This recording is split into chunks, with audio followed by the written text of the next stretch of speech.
networking webinar that we are doing almost every Tuesday at 2 o'clock Pacific time, brought to you by I Take the Lead. We have James Klingensmith on the webinar today, and myself, I'm Becky Tangwall. Gene Hamilton is en route, so he won't be able to be here. But I wanted to share a little bit of information about I Take the Lead. Some of you are I Take the Lead members.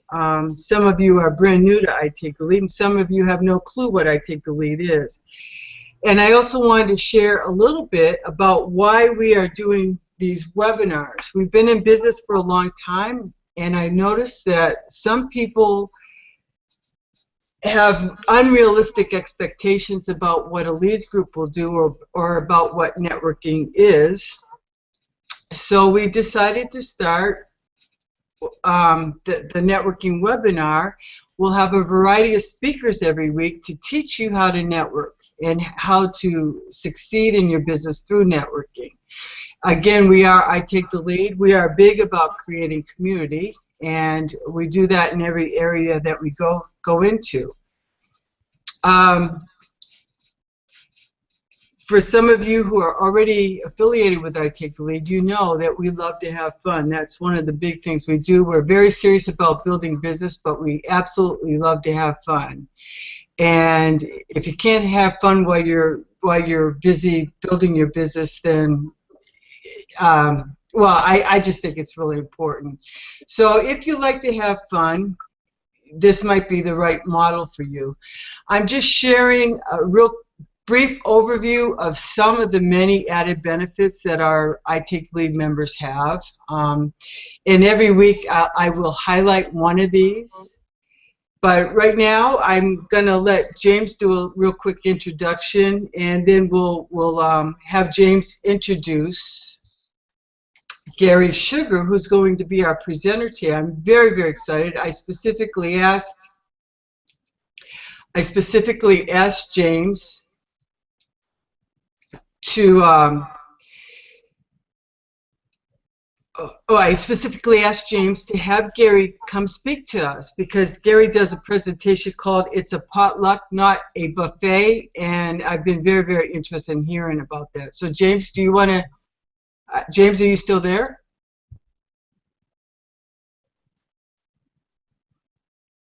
Uh-oh. Gary, are you there? I'm here. Can you hear me? Oh, good. Yeah. Oh, what happened to James? His picture was there, and then we just lost him. Oh, okay, okay. Well, good, good. Well, we'll let James. James is not without a loss of words. Trust me. We'll let James speak in a while when he gets back on.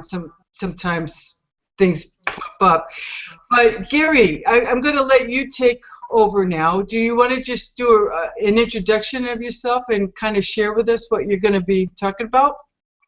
Absolutely, absolutely. Oh, here comes James. Oh, okay, James, you want to introduce Gary for us? I would love to. Hi, everybody. I'm so excited to do this. Gary is a good friend of mine. I love Gary Sugar. What an amazing, amazing guy. And Becky's awesome, too.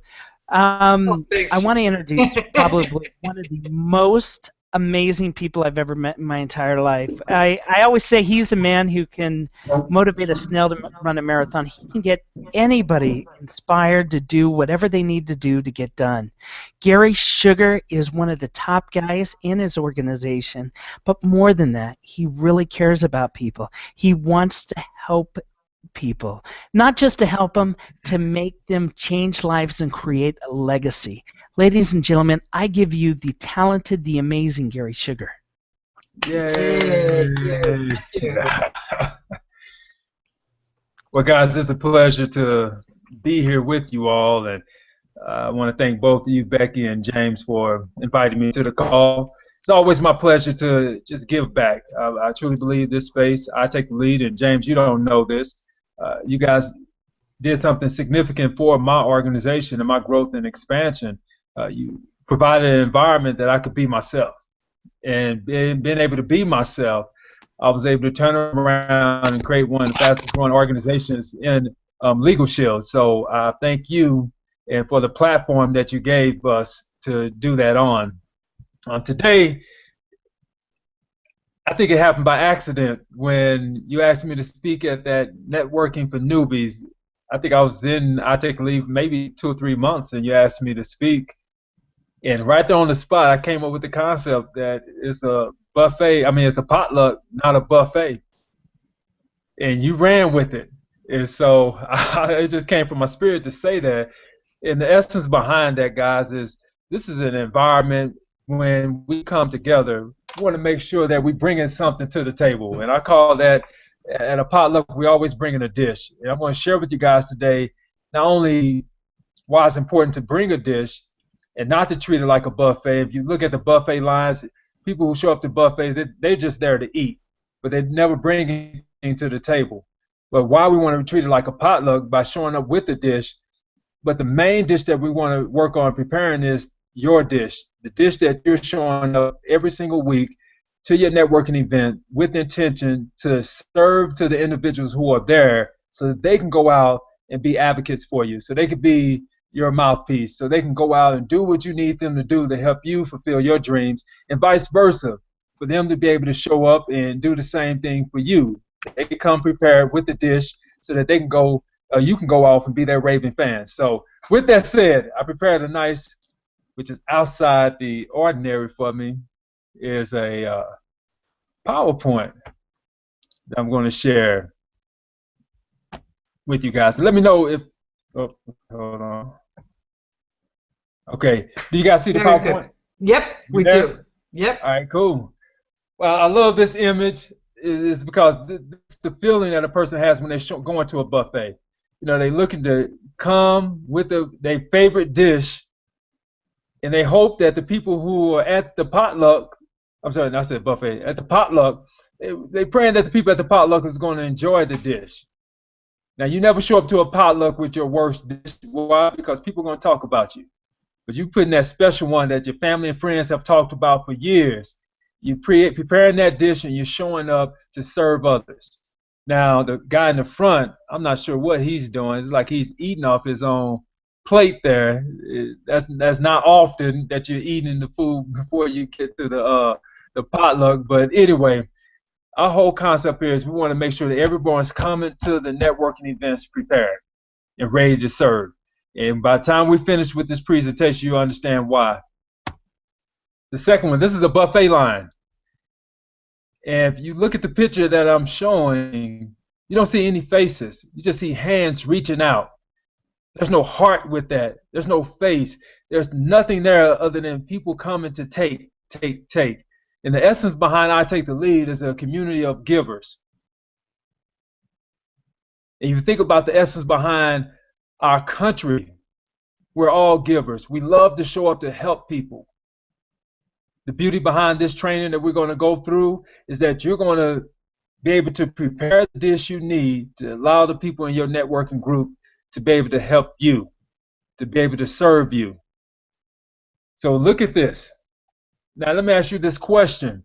The individual who shows up to a potluck without a dish, what are people saying about that person? They're probably definitely talking about them. Oh, yeah. They chances are that person is not invited back to the next potluck. Why? They didn't bring anything to the party. Absolutely. And when I'm done with this presentation, we're going to make sure that everyone's bringing something to the party. I promise you that. Here's the look of the individuals as they're congregating at your networking events, or when you leave, or they're getting together and they're talking about the person who didn't bring a dish. That person wasn't prepared. Yeah. And here's the look on that person's face as they're leaving the environment. Now, some people will leave the environment and they blame it on the environment. Why? Because they only showed up because they may be an insurance professional. They may be in my company called Legal Shield. They may show up as a Legal Shield representative thinking that because I have this particular title, you're supposed to give me leads. They don't understand the essence behind the networking event, that we all show up to contribute to each other, not take from each other. And so they may walk away with this bitter look on their face like this young lady has here. But the beauty behind that, all of you on this call, you guys are going to be trendsetters. You'll never look like this person. Why? Because we're going to show up prepared. We're going to have that dish. All right. How many of you guys know or have your desk or have seen someone's desk look like this, where there's a bunch of business cards wrapped in rubber bands, or they may be spread out like this, and they're blurred out because of, you don't want to see the person's information. My goal with this training is to never allow your business cards to fall in this trap nor this trap. As you can see, there's duplicates of the same business cards. Our goal here, you want people to be your raving fans. You want them immediately putting you in touch with the network. And that's where we get the concept never cold call again. Because when you prepare the right dish, individuals around you who've eaten off that plate, they're telling everyone about the dish that you prepared. Take yourself back to any potluck that you've been to. You're standing over in a corner talking to some other people. As soon as new folks come through the door, remember that your dish is already there. As new people are coming through the door, you are hearing people in the environment. Have you tried the meatballs? Have you tried this? Have you tried that? It's music to your ears when you hear someone else talking about the dish that you prepared. Or you have to try that. You need to come over and meet such and such, because that's the person who created that dish. And that's what we want. We want to take people away from stacking your cards and looking at them like it's an ocean, or wrapping them up in these rubber bands and not doing anything with them, to getting taking that dish that you prepared, getting on the phone and start making calls and telling everyone about you. So the question is, what does your best dish consist of? Now, every time I look at this picture, I start to get hungry a little bit. I mean, that's some incredible food right there. But this is what our networking groups should look like. Take a still shot of this. Take your camera phones out. Take a picture of it. Our networking group should look like this right here. A snapshot of all of our most creative, our best dishes ever. Why? Because we want the people in the networking group to go out and do what they're capable of doing and what we do on a consistent basis. We advertise for everyone without hesitating. We don't have to get to know, like, nor trust the individuals. Now, that's a myth, in my opinion, that you have to know, like, and trust someone before you can start referring anything to them. Case in point, I've never met Oprah Winfrey. Never met her. But there was a connection with a show that she has called Super Soul Sunday. That connection, it connected with me. It resonated with me instantly. I've been telling everyone about it. I don't know Oprah. I don't have to trust Oprah, but there was an immediate connection. Now, I don't know if the next person is going to find that same connection with the show like I did, but I did what came natural. I was excited about something, and immediately I went to the marketplace and started telling people about it. What about a book? I've told countless people about How to Win Friends and Influence People by Dale Carnegie, or The Four Agreements by Mr. Ruiz. The Alchemist. I go down a laundry list of the books, the restaurants, you name it. I'm a walking billboard for the clothes that I have on, for the person who made the clothes. I don't know them. My point is, this is out of habit that we love to refer people. Question I want to ask you guys, is it easy for you to go out and find business for yourself or find business for other people? Now, every event I've been in, every audience that I've spoken in front of, every single person says it's always easier for me to find business for someone else than it is for me to find business for myself. I agree. So if that's the case, why do we continue to persist on working and pushing that boulder up the hill of finding business for ourselves versus just turning around, teach the people in our community, meaning I take the lead group, to go out and find business for us? The reason why we continue to push that boulder ourselves is because we're not prepared. We did not create the dish that they can eat off of where they turn around and become your raving fans. So what do we need to do? I got a small recipe I want to share with you guys on how I created my dish. This is my success recipe. I like it. Love it.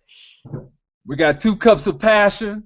You can put, look, my grandmother never used measuring cups, nor spoons. She just did everything from her intuition. And I caught on that cooking habit, and I've been doing everything from my intuition and living my life based on my intuition as well. And that's one ideal that I want everyone to embrace by the end of this call. How you can live life on your terms, on the blueprint that you're creating for yourself. How you turn around and enroll other people to get excited about that story that you're going to create. And all of a sudden they go out and they become your advocates. They become your disciples. They will go to the marketplace without you having to tell them to. And they'll bring back to you more business than you can ever handle. So this recipe formula that we'll go through real brief here, we have 2 cups of passion, a cup of purpose, a tablespoon of why, an ounce of desire, a pound of vision, and 1 dream. The reason I said 1 dream, because at the end of the day, there's a dream. I think when you go through all the layers, now you're going to have different dreams, but there's one, let's say, common thread in that persists in everyone's dreams. That's either peace of mind or freedom, happiness. These are common denominators. So whatever yours is, it all comes back to you living a life that you design. And that's why we want you to start to focus on the blank canvas that this universe provides to us every single day. You guys are entrepreneurs, or you may work for someone. Each day you have the choice to create or react. And we want to make sure as we preparing this dish that you are operating from the state of the creator that you are. We want to prepare a dish that's based on your dreams, your desires, the vision that you have for your life, why you're doing what you're doing, your purpose, and of course doing everything with passion. Oops. It didn't. Okay. The first ingredient, passion, I want to talk about. My favorite one. And when I think about passion, I truly have to contribute for my story, which I guess I will share it. I wasn't going to share it on this call, but I will share briefly a small snapshot of it. There's a lot of passion to move me from the environment that I was in to where I am now. I guess I have to take passion and desire in one combined there. I grew up in St. Louis. My grandmother, she raised me, and we grew up in some of the poorest areas of St. Louis. Grew up on welfare system. So I wake up every single day inspired to live my life because I watched my grandmother give hers so that I can have a better life. She sacrificed her career to raise me. And so I would be laying on her grave if I didn't wake up every single day living a life totally inspired and a life full of passion and ready to go back out and serve others. What was that drive I had inside of me, of her telling me that I'm greater than this environment, that there was something special about me. And I'm here to share that message with you. There is something special about each and every one of us. We all are unique. You can't find one single person on this earth that has the same DNA that you have. But it takes someone just to share that with you, for many of us to start to believe that that's true. But she shared that with me. And I started to live a life based on passion. And it fueled me every single day. And then all of a sudden I broke free of that environment and I went into the corporate world. And I ended up being in the corporate world not by my own, well, I guess it was my choice. But it was externals that motivated that choice versus something that was brewing inside of me. So there was desires and dreams that I always had as a kid that I wasn't fulfilling. And so I did like most people. I took my passion, I took my purpose, took my dreams, and I put those on the shelf. And I put in front of those a paycheck. My goal here by the time we're finished with this webinar is that you put your purpose, your passion, your dreams, your vision, why you're doing what you're doing in front of your paychecks. And allow everything else to shadow those. That means every single day you wake up, your life will be fulfilled. When you accomplish some of the things that you'll be aiming at, the goals that you have in life, at the end of reaching each of those goals, you will feel fulfilled. I know many of us on this phone know people who have achieved certain levels of success, but they live in a miserable life because the accomplishments was never of them, they was always outside of them. They were doing things because people say you have this particular talent, or you should be doing this, that, and the other. Just like me playing basketball. I'm a cool talent in basketball. Now, I think I'm fairly good at basketball. I didn't have a passion for basketball. But because I'm tall, most people in my environment or around me would say, you should go play basketball, or you're wasting your talent. And they never asked me one time, what did I truly want out of life? Now, how many times have someone in your environment asked you, what do you want out of life? What are you passionate about? When I have this talk in some of my networking groups, it's amazing to hear the incredible talents or the beautiful passions that the individuals have as part of I Take the Lead. But you have to sometimes pull that out of individuals because they're not sharing their passions during a 30-second commercial. They're selling or sharing features and benefits. But there's nothing wrong with sharing features and benefits. But let me ask you guys this question. How many insurance professionals do you know? Mortgage professionals do you know? How many legal shield professionals do you know? Real estate. I can go down the laundry list. There's so many people duplicating professions out there. So when we're sitting in having a conversation or doing our 30-second commercials at our networking events, and we're talking about features and benefits, people start going out, they're checking out, their minds are thinking, okay, what I need to say next, or okay, what I need to do later today, or how long this is going to be, or next thing you know, we get into this rut where it just becomes routine. But when we're talking from a state of passion, we're sharing a story. And it's that story that captivates an audience. See, growing up, we were never read bedtime facts. It's always bedtime stories. And we have a story, and by the time we finish with this call here, or this webinar, you will be encouraged to create your story, one that's going to cause impact, influence, and it's going to inspire the space. Why? Because you're inspired. Why? Because it impacted you.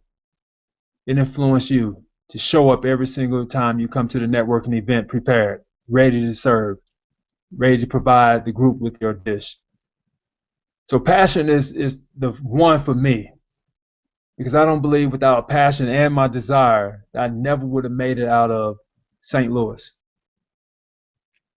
I would have found myself like many of my friends and family members who either live in the cemeteries now, or they spent time in the penitentiary, or for those of you who don't know what penitentiary is, in jail. Well, those two roads out of St. Louis. There was a third road that we will hope to achieve.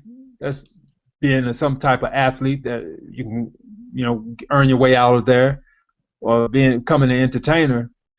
But we had no examples in our environment of that. So there was two examples that was prevalent: cemeteries or the prison system. The educational system wasn't the route, because we didn't see any examples of success from that either.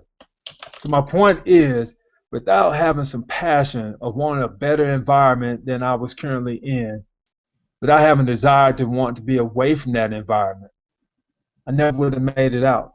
The environment would have sucked me up. So when it comes to your business, here's a quote I put on the screen here. There are many things in life that will catch your eye, but only a few will catch your heart. Pursue those. Think about that. If you found something right now that has caught your heart, you can marry that to your business. And I'll show you why here in a second as we finish out the formula. So we got passion. I love this quote from Nelson Mandela. He said, "There is no passion to be found playing small and settling for a life that is less than the one you are capable of living." I talk to my organization in Legal Shield often about this subject here. Playing small. Look, the companies that we work for or the businesses that we own, these are the greatest projects of our life up to this point. And if we're not sharing that with people, if we're not showing up with that type of intention or that type of attitude, why do what you're doing? When we walk into our networking events, our passion should be shown on our sleeves. People should be able to feel you before they even hear you. Wow. It's not about what you're saying. It's your posture. It's your attitude. It's that energy, that aura that you're projecting when you walk into a room. See, we got people that come in the room that's so negative, it saps the energy out of the room. We want every person on this call to become an example of what a room should feel like. People should walk away inspired when they come into your networking event, excited to invite more people back. Why? Not because they have products and services that they need to get. Why? They need to invite people back because they need to meet this person. You need to hear this story. That's why it's so important for us to think bigger than what we're thinking right now. To treat our business models, to treat our products and services, whatever we're doing right now in life, it is the greatest thing we're working on. Why? Because it is. If you're not dabbling with what you're doing. Second ingredient is purpose. I love this quote from Mark Twain. He says, "The two most important days in your life are the day you are born and the day you find out why." Why are you doing what you're doing? I've asked that question often. And many people share with me the features and benefits all over again. I don't want to hear about your features and benefits. We all have them. We can find a banker. We can find a financial planner. We could, like I'm always saying, Legal Shield Associates, because I want you guys to understand. There's tons of us out here. There's only one me. I've been in I Take the Lead for several years. James Klingsmith will tell you how many years. I don't even know how many years. I've done 2 presentations this whole entire time about Legal Shield, and they weren't even complete presentations. I don't know how many times I've spoken before I Take the Lead. But even opportunities in the early stages when it was about sharing who you are, I took advantage of sharing who I am, what I'm about. I wasn't there to brand Legal Shield. I wanted people to know who I was. And by default, they wanted to know about Legal Shield. I found out what my purpose is. Here's a story that shaped my life. I mean, changed it. And it was at the time I started to join I Take the Lead. That's when I was like, this was a perfect environment for me to put this on display. I was in an event in Atlanta. There was a gentleman by the name of Dr. Miles Monroe that came to the stage. And he was talking about life, living life with passion, living life on purpose, being intentional with everything that you're doing. He was talking about the gifts that we have. Then he asked the question, what's the wealthiest place in the world? The wealthiest landmass in the world. And many of us were thinking, okay, the diamond mines in Africa, oil in Saudi. You start thinking about all these places, the United States. All good answers. Great answers, matter of fact. But what hit me and it changed my life instantly is when he said the wealthiest place in this world are the cemeteries. And my Wow. mouth dropped. I was sitting there like, what? He said the cemeteries. Why the cemeteries? Because people take their gifts with them to the grave. See, there are talents that we have that we won't explore. Why? Because we put the paycheck before our purpose. We put the paycheck before our passion. We put the paycheck before our gifts, and we did not pursue those gifts. Why? Because we were afraid of what people would say. We were afraid if we were not keeping up with the Joneses. We were afraid if we stand out in the crowd. When all of us are unique. Most people have gifts of being an artist, but they won't pursue that. Why? Because mentally you think that being an artist doesn't pay. What pays every single day because you're doing something that most people wouldn't dare to do. You're in your creative flow. If you follow your passions and your purpose, it will always pay you. And there's a payment that you can't measure. There's not a dollar amount that can measure you waking up every single day fulfilled, inspired to live. Being a creator versus someone who just surviving. He also went to talk about there were books that were never written, songs that were never composed, inventions never invented, ideas, concepts, all type of things that never came to the earth. When you were designed like that to deliver those gifts to the earth, but you took them to the grave with you because you never thought twice about what your purpose for existing is. So what's your purpose, Gary? My purpose, I'm doing it right now, is to inspire the potential that's inside of every single person I come in contact with. I live this purpose every single day. I never even think about any monetary value associated with me pouring my gifts back into the world. When that man sat back and shared with me that you were designed to be an answer to questions of this world, I started to think about all the people who reached out to assist me, to help me on my journey. And I started thinking about where they are right now. Some are no longer living, and some are still living. And I started to ask the question, why did they reach out to help me? Out of all the kids in that inner city, why did these people come find my cousin and I? And all of a sudden I started to discover what I was here for. People have been coming to me since I was in kindergarten. And they still come to me to this day. And I was always that guy that looked at life different than most. No matter how bad things were, we look for the positive side. You know, as they say, behind every dark cloud, the sun is always shining. And it took me getting into this environment with Legal Shield for me to even turn that light back on, to start to dream again, and start to wake up and go out to the marketplace every single day, seeing how can I cause impact on people's lives. Marilyn says she's here to inspire others with hope. Say it again. I love that. Marilyn says, I'm here to inspire others with hope. And what does Marilyn do for a living? I think Marilyn's with Univera. Beautiful. And my question, if I was sitting with Marilyn right now, I would ask her, does she lead with Univera products when she go to the marketplace, when she's at the networking events, or is she telling people how she's here to inspire people to instill hope back in them? Wow, what a powerful question, Gary. So let me know what her answer is. I'll move on from purpose because I know we're running out of time here. Your why, and this kind of goes to you, Marilyn. I talk to guys all the time about why they're doing what they're doing. Wayne Dyer says, let the world know why you're here and do it with passion.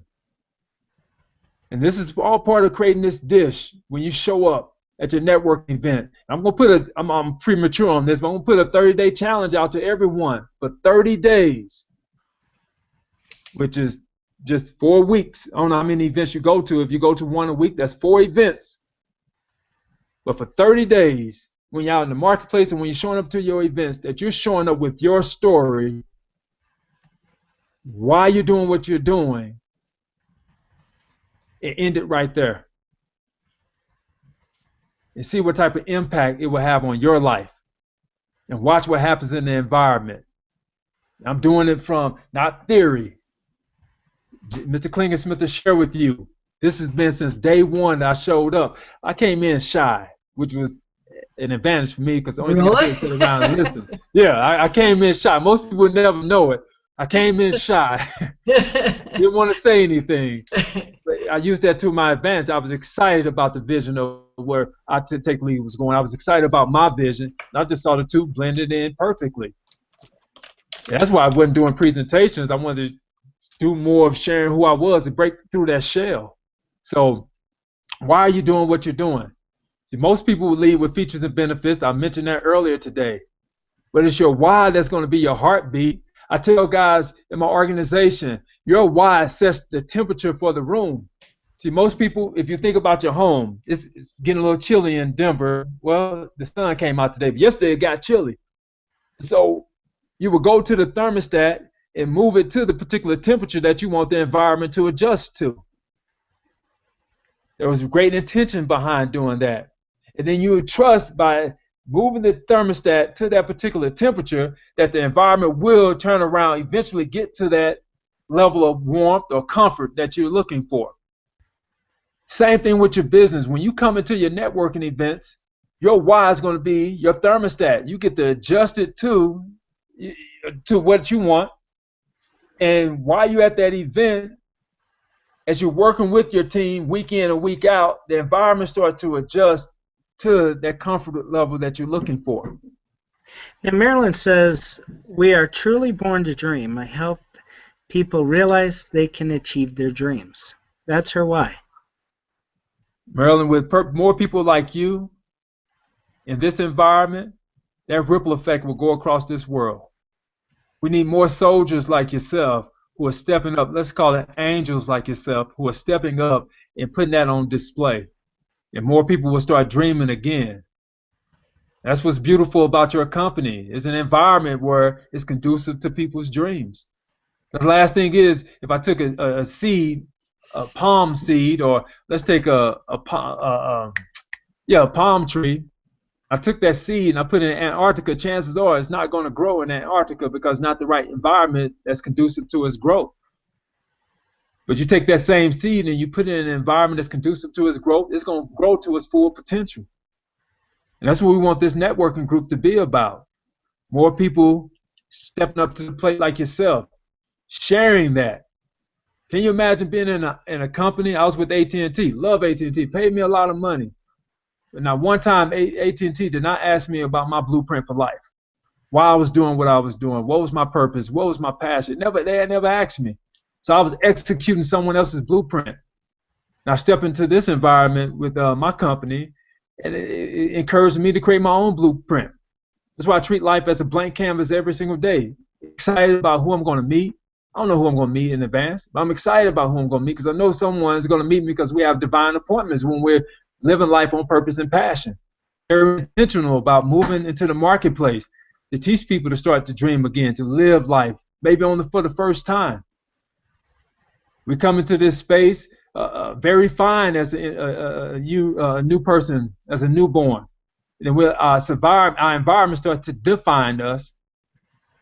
And when you find people like yourself, Marilyn, our goal is to help people to redefine themselves, take them back to being fine. Hopefully that made sense. So your why, and this is the biggest topic for me outside of passion and purpose, because you being able to share this with the people in your group will give them permission to go on assignment for you. Let me move on here. Desires. Another topic. Yes. Diane says, on a daily basis, I help others see their own truth. That's a passion, not a why. Perfect. Now let me ask Diane that same question. In your groups, when you show up, do the people around you know that about you? Do they know that more? Let me ask you this. Do they resonate with that when it comes to what you do for a living? or do they resonate with the products and services that you provide?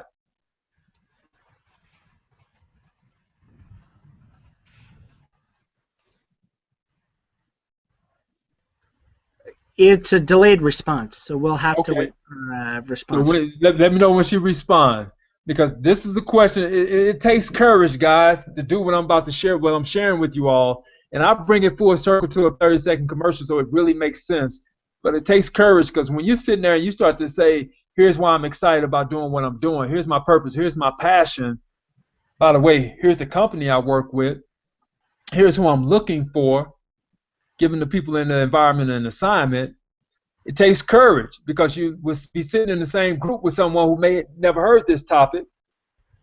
They come in, they start talking about the discounts that they're offering, or they may talk about how their particular products are changing people's lives. And they're not doing it from an inspirational standpoint. They're doing it from, I heard this before, and so I'm sharing it again. So they regurgitate the information. And so there's no connection there. And so when you hear features and benefits going around the table, you turn around and you were inspired to share your desires. You were inspired to share why you're doing what you're doing. You were inspired to share your purpose and your passion. And then you stop and you turn back around and start sharing your features and benefits. What happens in a 30-second commercial when we're sharing features and benefits? Do you see the subconscious keep trying to tell me, say that? We're selling. At that time, our networking events is not a space to sell. It's a space to share. That's why it's important for you to just think about this. All this is food for thought. So desires. This is from Napoleon Hill. When your desires are strong enough, you will appear to possess superhuman powers to achieve. See, many folks don't have desires that are strong enough that are inspiring them to move. Remember I was talking about the thermostat? Now, what happens if you set the thermostat in your home and you go off to work, you come back home, and the temperature is not what you want? Many people start adjusting the thermostat again. Hey, Gary, Yes, Diane yes. commented back. She goes, Okay. "It's just who I am. God-given gift." Now that's strong, I think it is. "It obviously helps in my career. I think that's extremely, extremely strong. I like that, Diane. Good job. That's perfect, Diane. I love that. And I pray that you continue to wear that on your sleeve, because the people around you will start to do the same thing. And I ask people what's important to them and then explain how I can help. I love that. She's a servant leader. I love that. Terry says, "Thank you, Becky and James, for sharing Gary from Denver ITTL with us all in the Portland ITTL." Terry. Terry, I appreciate that.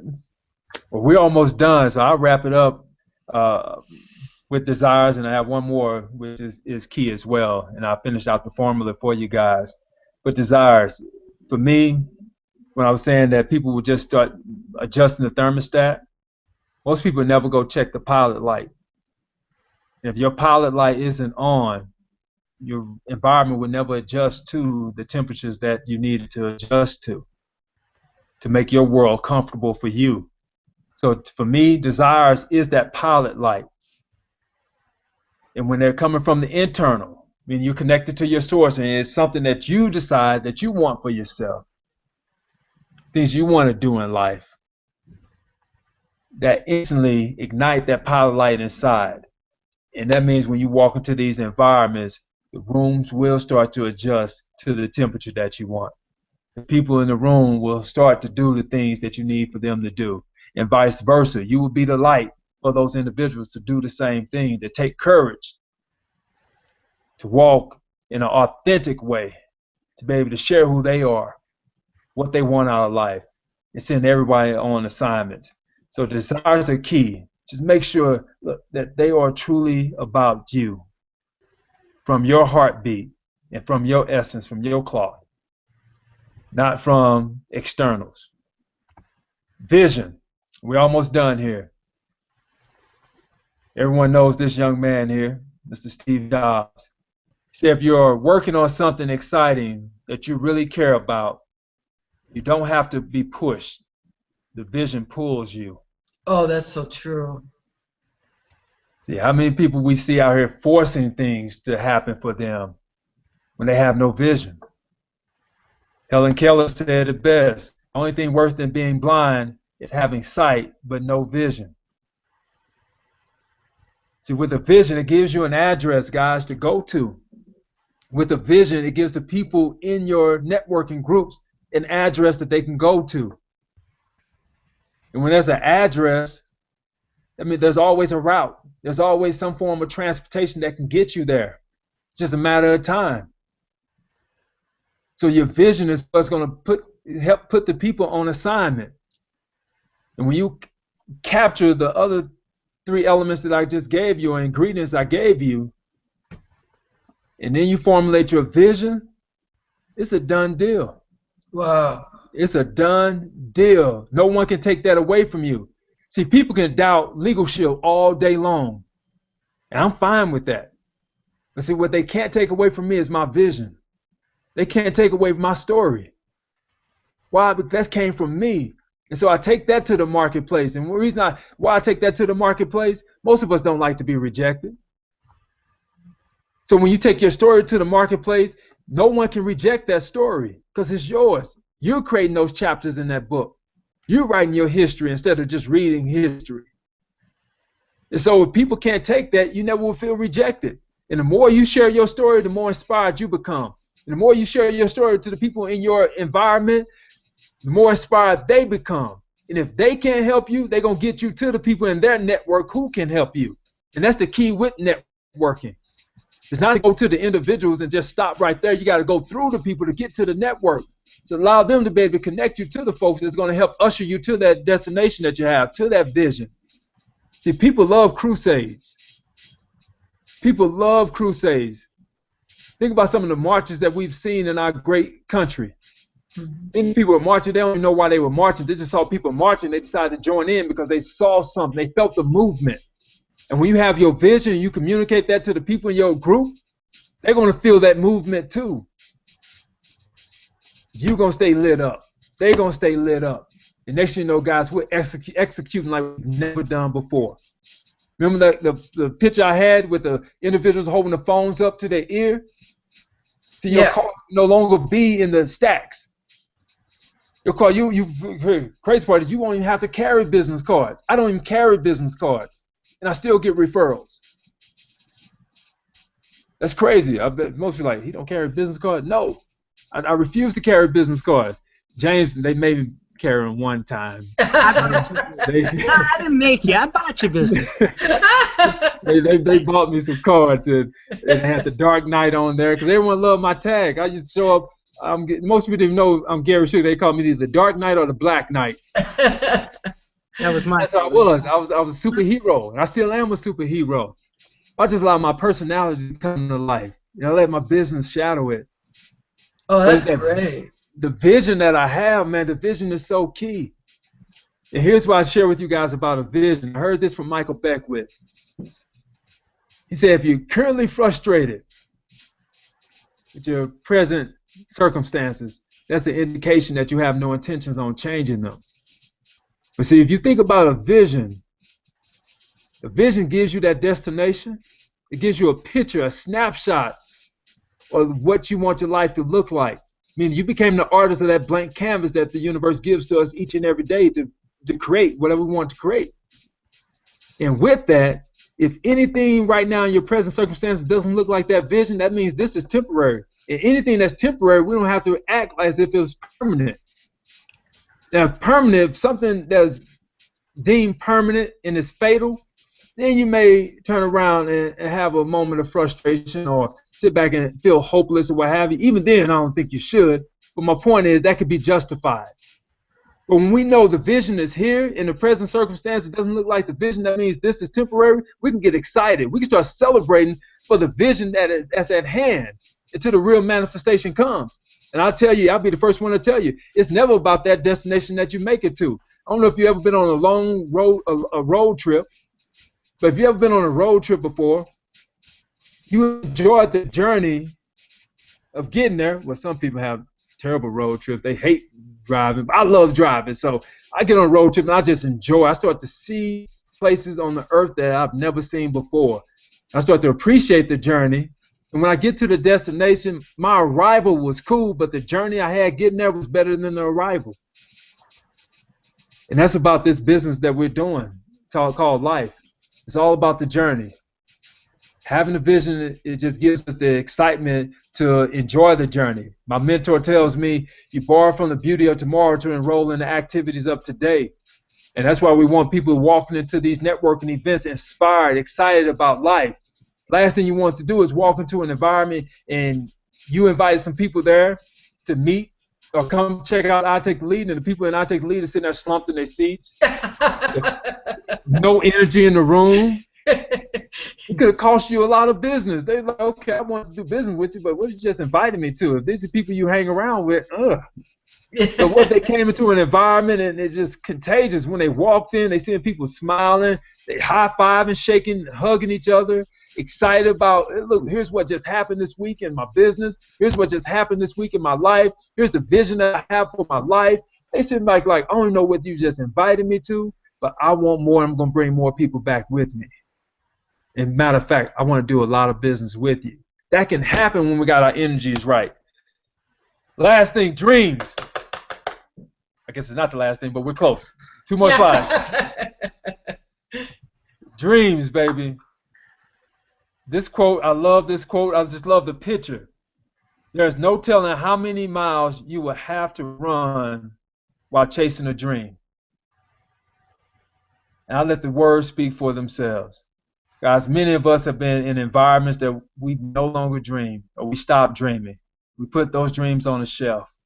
They've become dormant. And I'm telling you, we participate in an environment and I Take the Lead, and we bring this community together. It's an opportunity for us to go dream and share those dreams with the individuals in the space so they can be excited, give themselves permission to dream as well. Can you imagine an environment that all of us are not only dreaming, but we're moving in the direction to fulfill those dreams, and we're talking about each step on the journey, and we're sharing those stories? It becomes powerful. It becomes impactful. Just think about that. This environment is a place to dream again. And the last slide I have here, life is a story. Make yours a bestseller. And this is the story I want you to take to the marketplace. We go back to that ad. Your recipe for success, your purpose, your passion, why you're doing what you're doing, your desires, your vision, and that dream. You bring them all together, that's your story. And remember, we grew up on bedtime stories, not bedtime facts. Everyone has facts and features and benefits out here in the marketplace. There's competition everywhere. But there's no competition when it comes to you. We're all unique. We all are special. And we have a purpose to serve. We have a mission to serve. And we want to give the people in our environment opportunity to participate in that. So you put this formula together, you're going to prepare one of the most incredible dishes that you can bring to the potluck, which is our networking event, and give the people in there an opportunity to eat from it. And when they eat from that dish and they feeling excited about it because you put all these magical seasonings in it, they're going to pick up the phone and start calling people up. You need to meet this person. You need to meet Marilyn. And next thing you know, you got people doing what they are designed to do. That's to go out here and serve each other. You got collaboration that's happening. You have networking that's happening. It's not a social hour.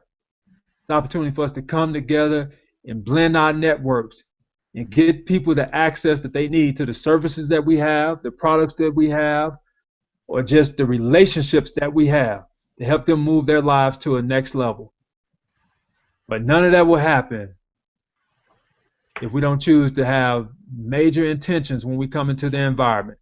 And that intention, in my opinion, is for all of us to go onward, move onward and upward to greater pastures each and every time we come together.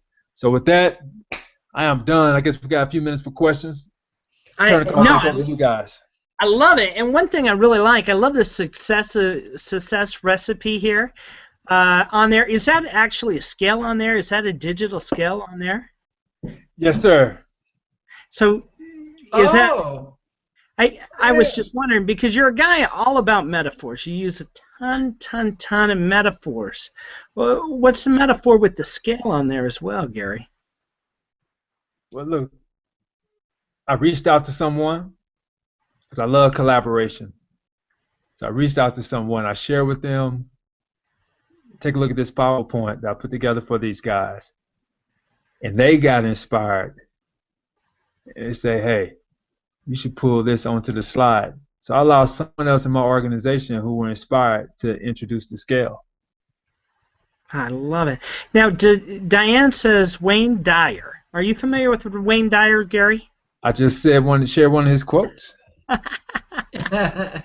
The power of attraction made a big impression on me. I love The Power of Intention. It's one of my favorite books and audio series. Wonderful. So thank you guys. This is amazing, and thank you, Gary. I can't thank you enough. Thank you so much. Absolutely. For doing this. This is the end of it, and like I said before, this is the magic time. We stay on, we answer some questions, and pretty much we chit-chat back and forth about the pros in networking. So, Gary, you've been a networker for a long time. You've seen it all. You've seen the big seas of people. The big seas of people, and what I mean by that is, 300 people in a room, to networking with, I know you've shown up at a room that only had maybe 2 people in there, one person. Tell me what you get the most out of when you're networking. I love the rooms when there's 1 or 2 people in there, because we have the opportunity to really go deep. I believe 1 person or 2 people come together, they can network the whole entire country if they choose to. I love the energy, the interaction, that exchange. And so it's important when I'm in a group, a small group, to make sure that, okay, we got the formalities out of the way. Let's get down and dirty to business. What can we do to truly help each other grow and expand? And you get to see if someone's dabbling in their space or someone's truly a master. If someone's serious and committed to building their business, or are they playing around?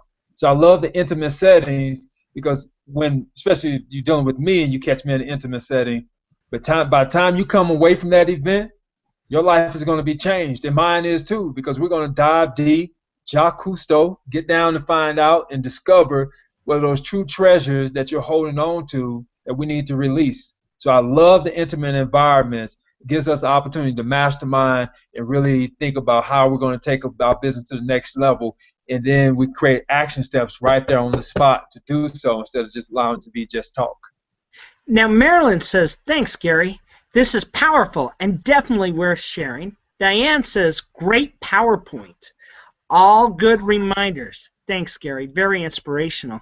And Tracy McAllister says, thank you so much for sharing, Gary. An inspiration you are. Tracy, thank you so much. Diane, Marilyn, I appreciate you guys as well. So let me ask you this, Gary. Money, money, money. I want to make money. Money, money, money. Tell me, how do I use this network? How do I use everything you told me to make me money? You have to blend it. Remember, I shared with you guys, most people choose their paychecks over their purpose and passion, their desires and visions, etc. You got to take some time to truly discover what those are for you. And like Miles Monroe said this best for me. Said, when you go to the market and you start to give your gifts away for free, eventually your gifts will turn around and pay you. And that's a philosophy I run with. For me, being fulfilled every day will outweigh any financial gain that you can get. If you can turn around and separate yourself, people talk about their go-to-market, the value proposition that they bring into the marketplace. If you can truly find your unique value proposition that you bring into the marketplace, which is you, the money is going to be there. And this is going to come with least effort. Because when you discover truly why you're doing what you're doing and all the things I just went through, what you're doing no longer becomes work any longer. It becomes fun. It becomes your life. It's a way of life. I have people in my organization that have to set time aside to do their Legal Shield business. I'm like, Legal Shield is a part of my life, and my life is part of Legal Shield. So it's all congruent. It's all one. I don't see any separation between the two. Why? Because it's not the business that I'm pursuing. It's life that I'm creating, and that business just happens to be a platform. So the answer to how is money is going to come, you have to trust that your purpose, your passion, your gifts that you release were there by design, and the money will follow that. It will shadow that. Now, Barbara says, thank you so much for the wonderful energy you have brought to us. Oh, thank you so much for the wonderful energy you have brought to us during our time together. Melissa says, thank you, Gary. Tracy says, you're very welcome. And Diane says, I agree with small groups, too. Beautiful. So, if life was a movie, if your life was a movie, what movie would it be, Gary? Wow. Yeah, James, what a question. I believe The Matrix. My life would be The Matrix. Or Iron Man. I'm digging Iron Man as well. You know, I'm all about my superhero. The Dark Knight, that was the easy one, James. I thought The Pursuit of Happiness. For some reason, Now, I thought The Pursuit of Happiness. Now, for many, they say when they hear my story, it takes them straight to that movie.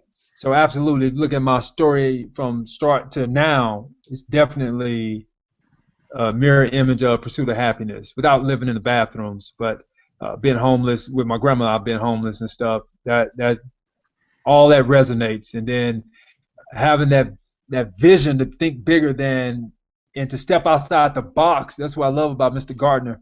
He stepped outside of the box. He wasn't doing what everyone else was doing. When these guys were looking at the bottom of the list and calling all the way up, he went to the top. He thought bigger. He didn't find himself doing what everyone duplicating, like being a sheep or what have you, been heard by cattlemen or what have you. He thought outside the box. He went to go do something unique, and of course, the success followed. So yes, Pursuit of Happiness mirrors my life. But if it was an ideal movie I can create, I love The Matrix. I love The Matrix or any action superhero movie. Diane says, A Star is Born. LOL. Laughing out. I love it, Gary. So let me ask you this. How do you define success then? I mean, if it's fulfillment in your heart, is it money? How do you define success? Success is truly being happy, being free.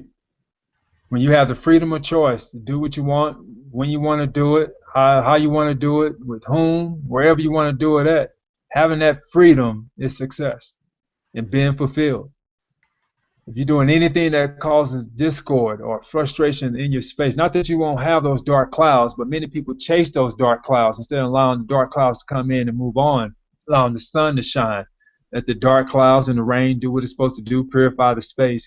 But success is being able to sit back and choose to be free, mentally, with your attitude, everything. And of course, we're not talking about being we're not talking from a nonprofit standpoint. Say, you guys here, business owners, you want to make money. I truly believe having that cash flow is a bridge or a gateway to freedom. But if you don't have the other things, your health, if you don't know who you are, you won't have success. You won't be fulfilled.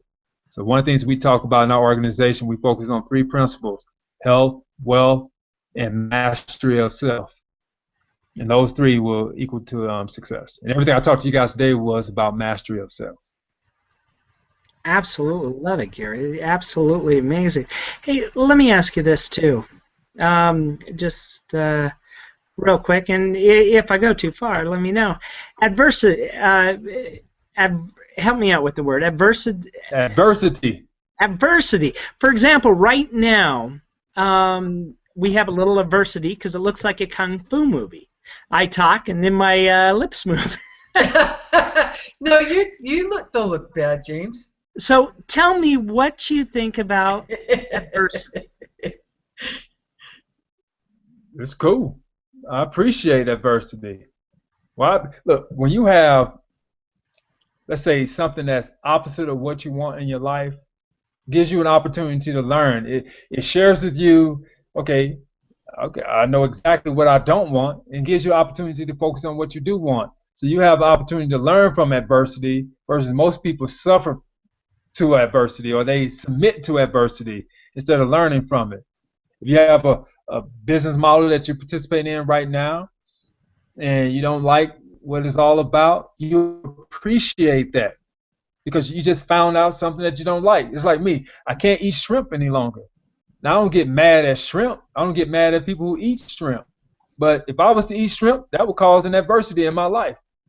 I appreciate it. I learn from it. I know what I can't do, so I know exactly what I want. So I appreciate adversity. It's like climbing a mountain, man. Without the ridges in a mountain, it'd be kind of hard to climb a mountain. Now, Diane says, a clear conscience, to thy own self be true. Comment on that. Oh, I love that. I'm taking notes too. Clear? Yeah. For anybody watching, Gary's next talk.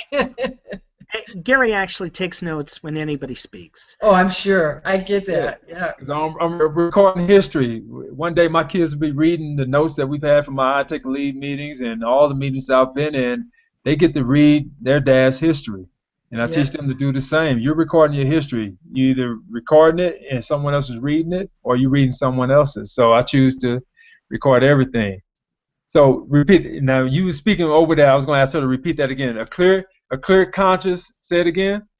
To thy own self be true. And that was a comment put by Diane. Diane, I'll speak tonight. I'm going to quote you tonight. Okay, my opinion on that one. If you don't have a clear conscience to your own self, then you're living a duplicate of someone else's blueprint for you, or you're living out someone else's way of life for you. You're never true to yourself. If we can get an environment where everyone's true to themselves, they're not afraid to be themselves, this whole entire environment that we're occupying here on earth would be so uplifting. It would be so beautiful. Judgments will be released. Opinions of others be released. I mean, it'd just be a heaven, in my opinion. But a person that know them, the person who does not know themselves, they're not authentic. So who are you, Gary? I know who you are from my eyes, but who are you from your own eyes? I'm a light, man. I'm a light. I'm here to be a light for those who want to move to new levels in life, higher levels in life. Now, what are some kind words that you have for a brand new business? Maybe there's somebody on the line who has just gotten started. They might not even have any clients yet. They're just brand spanking new. What would you tell them? I would ask them first, why are you doing what you're doing? That'll be the first thing. And if you don't know why you're doing what you're doing, that's your homework assignment. That's your business plan, to discover why you're doing what you're doing. And that's what you go to the marketplace with. You don't need market surveys. You don't need opinions of others. You have a mission. You have a calling. And that's what you move to the marketplace with. And you don't cease because they're gifted to you. No one else. Like right now, we own these computers. I have Microsoft. I wasn't gifted like Bill Gates to create some type of software platform. That was his gift. I have a different gift. If I was trying to duplicate Bill Gates, I'd probably suffer as a business owner because that wasn't my flow. I have to stick to why I'm doing what I'm doing. So I would ask them exactly what is their purpose or why are they doing what they're doing. And then from there, I would tell them, do not cease. Do not let up on that vision right there. Why not let up? Sometimes isn't it better just to scrap it and try something new? If it came from them, from within them, no, it's inevitable that they would achieve success. It's inevitable. It's like, look, looking outside here, I see a bunch of tomato plants that my son put in the ground. He knew with every intention the seed that he put in the ground was going to come to life. That seed. He wasn't putting a seed for, let's say, tomatoes and expected carrots to come. He knew if he put it in the right environment, that was a vision that he has, it was going to deliver exactly what he needed to deliver. And so if your visions are coming directly from you, not externals, but it's coming internally, then that was a gift to you. That was a seed that's inside of you. It has no choice but to produce the fruits that it's supposed to produce. But most of us don't operate from that standpoint. We do many things in life because, okay, that's a great way to make money. That wasn't the right inspiration. That wasn't the internal inspiration. So we go in, we chase different things like that. All of that's external. And when you're chasing externals, they come and they go with the blowing of the wind. But when you're doing something from the inside, that's a true seed that was designed for you to execute. And there's no way on the face of this earth that it would not come to life. You will see the manifestation. You will reap the harvest. What's your harvest? What was one of your biggest harvests? Finding you. Oh, James, you set him up. I'll pay you later. Gary, I'll pay you later. Yeah, finding you, finding Brother Gene, and now having a relationship with Becky here. You guys created an incredible platform that matched the platform that I was on. And at the time of my life, where moving away from the corporate world, I had 2 other companies I was running at the same time, and to be able to come into an environment that allowed me to be myself. It amplified that courage I already had. But to truly have a platform to stand upon, then your encouragement all the time to be me. You only forced me twice to do a Legal Shield presentation, which, not that I didn't want to, I believe wholeheartedly in our services, and it's revolutionizing this country as we speak. But to be myself was more important than anything else, man. Diane said you gave a good, safe answer. To be a politician, I think Diane's saying you should be a politician. No, that's real talk, because I remember days that changed my life vividly, and you were one of them. Thank you, Gary. You were part of one of those days. Well, we got about a minute left on just a back-to-back on just to talk and sharing stories. Give me something hard, man. Give me something hard. All right, I got something hard for you. You were telling me about the time where the gun didn't go off. Pointed right at you, and the gun did not. Wow. Why don't you tell a little bit about that story, and then what happened because of it? Yeah, I was in college, and we were in a big, I guess, fraternity brawl, and we were waiting on these guys to come to this particular party. And at that moment, I had my son. I didn't care about life at that point. I just wanted revenge. In the environment I grew up in, we were taught, we don't ever start anything, but you finish it. You finish it all the way to the fullest. And I remember we were waiting. I was talking to one of my good friends there, tell my mom I'm sorry, tell your mom I'm sorry, look out for my son. I thought I was either dying that night or I was going to jail. But nothing could talk me out of harming these individuals. So we were waiting, and they finally showed up. And we were walking up the parking lot, and so you couldn't see people coming down the street. And I just happened to bump into one of them, and I screamed to my fraternity brothers, there they are. And we started to chase them. Well, one of the guys turned and just fired, and I saw the fire come from the gun, the barrel. And myself and Mike Wright, we knew that that bullet was intended for us. But at that point, nothing happened. Neither one of us was hit. No one was harmed. But it was that moment right there that I decided to, and I wasn't a crazy person at all. I just, I never started fights, any of that. The life I lived, I never got into trouble, never went to jail, none of that stuff. But I still had that mentality that if you mess with me, I have no choice but to harm you to the fullest. But it was that moment that my life totally changed. I decided to live, started to take a peaceful route in life, and just really start to pour into people. And I was doing that, but yet in a heartbeat, if you harm me, I was looking to really hurt you. And fortunately, I've been blessed to never have harmed anyone physically in my life, where they were no longer living on this earth or anything like that. But it was a wake-up call for me.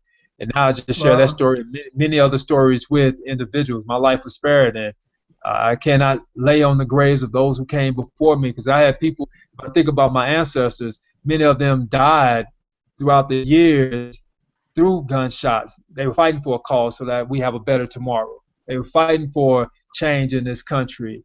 And so if I turn around and do something ignorant like that, or not be a light for others to see that there's a better way, and you don't have to stoop to those degrees, then I'm standing on their shoulders. Versus most of us look at our ancestors and we laugh in their face, or we spit on their grave. We'll say something else that we do on their grave, but that wouldn't be polite on this call. But we disrespect them.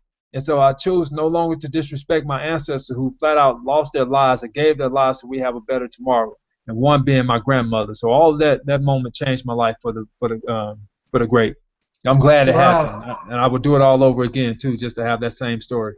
Speaking of your grandmother, Diane says, other good advice: avoid negativity. It will bring you down.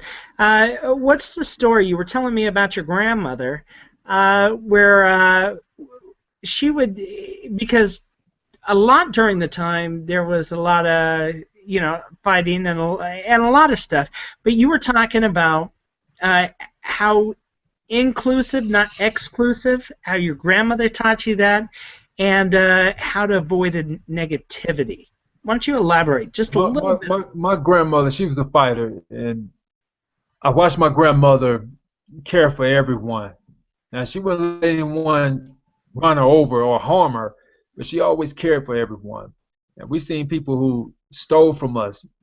They stole our piggy banks. My cousin and I, we were saving up our little money. They stole it. And the same people that she knew stole it, we knew took it, she still took them back in. She was a forgiving person. So when you mentioned not avoiding negativity, she was one who would always look to the better side of someone. She'll look deeper than what they did on the surface and try to go to the depths of their heart. And she will always try to pull that out of people as well, their greatness. So I guess, wow, I just thought about that. I have that same type of approach to the world, looking to the greater side of people. But that was one of the things I learned from her. And perseverance, man, no matter how bad it got, the money wasn't there, you name it, there was always a way out. There was always a way. This won't last long, She would always instill that in us. And so it taught us to continue to dream, never give up on your dreams, anything like that. So those are a couple of things I learned from my grandmother. But forgiveness is a cornerstone for her. And loving people unconditionally. It's crazy. And hearing her scream at me right now, using the word unconditional love. she look, no matter what I did, I was her baby. So she always loved me. There was no conditions involved. So it was the essence of love. When you hear people say unconditional love, well, love is pure. There's no conditions attached to love. So unconditional love, the two don't go together. You either love or you don't.